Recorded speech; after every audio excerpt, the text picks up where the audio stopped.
এই মন্ত্ৰটো আপোনাৰ হাতত লিখি ৰাতি শুই যাব।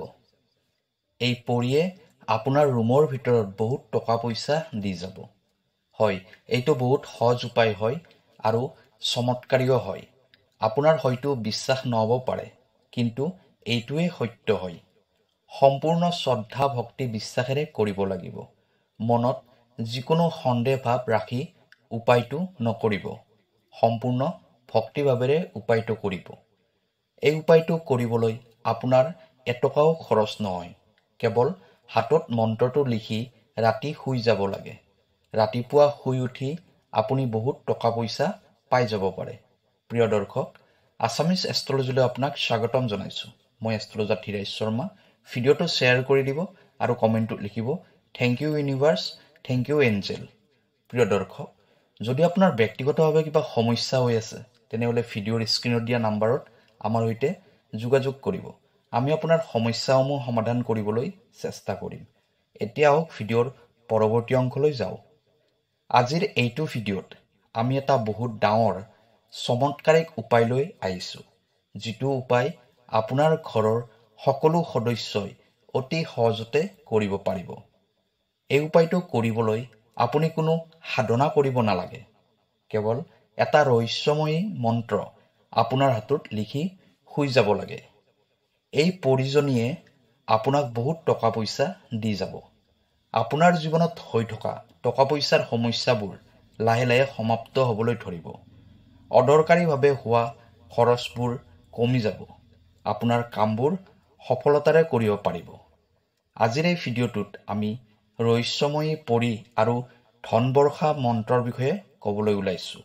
ৰাতি শোৱাৰ আগতে যদি আপোনাৰ হাতত এই যাদুৰ দৰে মন্ত্ৰটো লিখে, তেতিয়া এজনী ৰহস্যময়ী পৰি মনে মনে আপোনাৰ ৰুমলৈ আহিব আৰু ধন টকা পইচা আপোনাৰ ঘৰত দি থৈ যাব।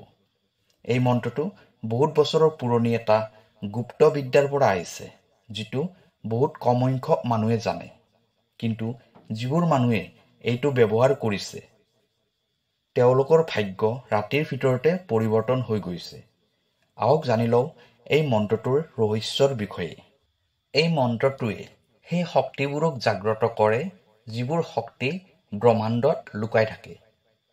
যেতিয়া আপুনি এই মন্ত্ৰটো নিজৰ হাতত লিখি শুই যাব, তেতিয়া এই মন্ত্ৰটোৱে আপোনাৰ চাৰিওফালে এটা বিশেষ শক্তি উৎপন্ন কৰিব। এই পজিটিভ এনাৰ্জিটোৱে প্ৰত্যক্ষভাৱে সেই এঞ্জেলক আকৰ্ষিত কৰিব, সেই পৰিক আকৰ্ষণ কৰিব, যিয়ে ৰাতিৰ আন্ধাৰত আহে আৰু আপোনাৰ বাবে অজস্ৰ ধন টকা পইচা এৰি থৈ যায়। বহুত বছৰ আগতে এজন দৰিদ্ৰ খেতিয়ক আছিল আৰু তেওঁৰ নাম মাধৱ আছিল। তেওঁ বহুত পৰিশ্ৰমী আছিল।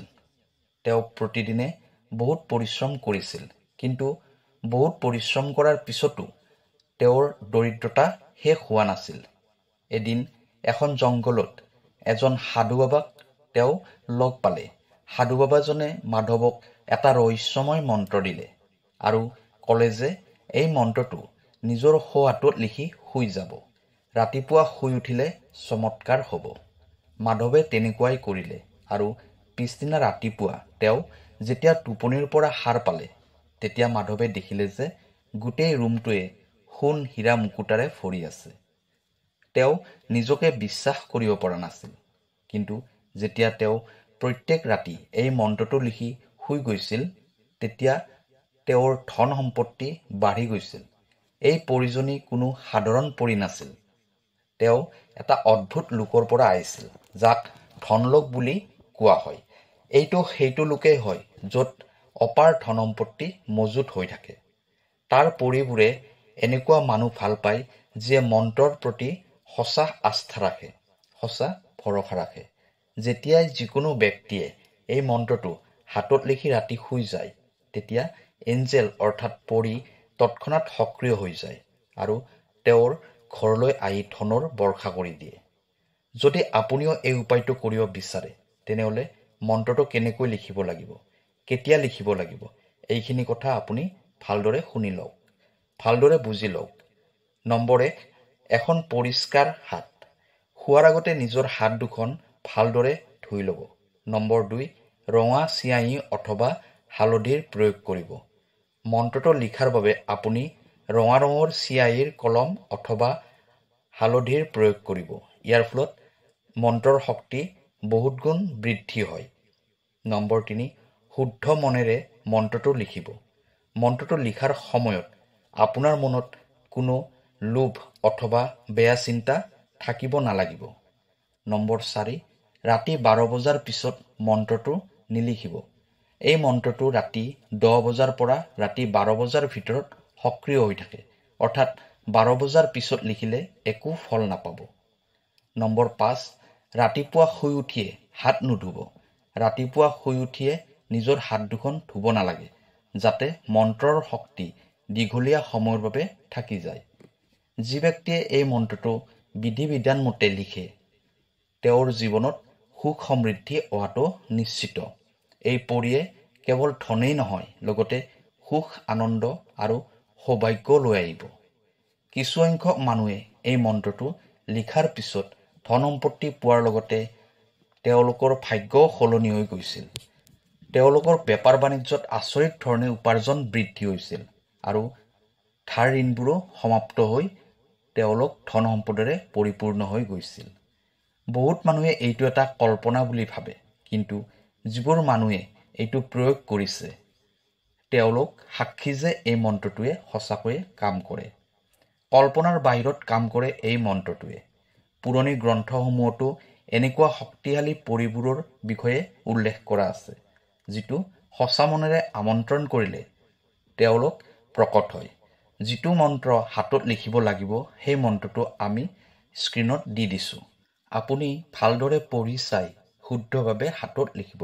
সোঁ হাতৰ তলুৱাখনত লিখিব লাগিব। ভুলকৈ লিখিলে আপোনাৰ একো কামতে নাহিব। মন্ত্ৰটো ভালদৰে মনত ৰাখিব অথবা ক'ৰবাত লিখি থৈ দিব। ধৰা হ'ল আপুনি হাতত মন্ত্ৰটো শুদ্ধভাৱে লিখিলে, কিন্তু ৰাতি আপোনাৰ ওচৰলৈ পঢ়ি নাহিলে।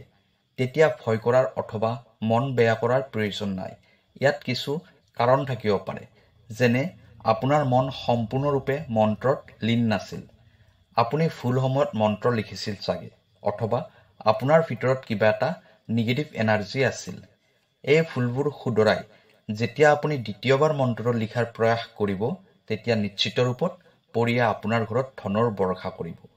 এই মন্ত্ৰটো এটা ৰহস্যময় শক্তি হয়, যিটো সঠিকভাৱে ব্যৱহাৰ কৰিলে অদ্ভুত পৰিণাম পোৱা যায়।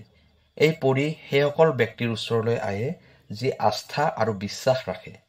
আজিয়ে আপুনি এই মন্ত্ৰটো হাতত লিখিব। সোঁ হাতত লিখিব লাগিব। যিকোনো বাৰে আপুনি লিখিব পাৰিব। মন্ত্ৰটো হাতত লিখি চকু বন্ধ কৰি পঢ়ি অহালৈ অপেক্ষা কৰিব। হ'ব পাৰে পিছদিনা ৰাতিপুৱা আপোনাৰ জীৱনতো এটা ডাঙৰ চমৎকাৰ হৈ যাব পাৰে।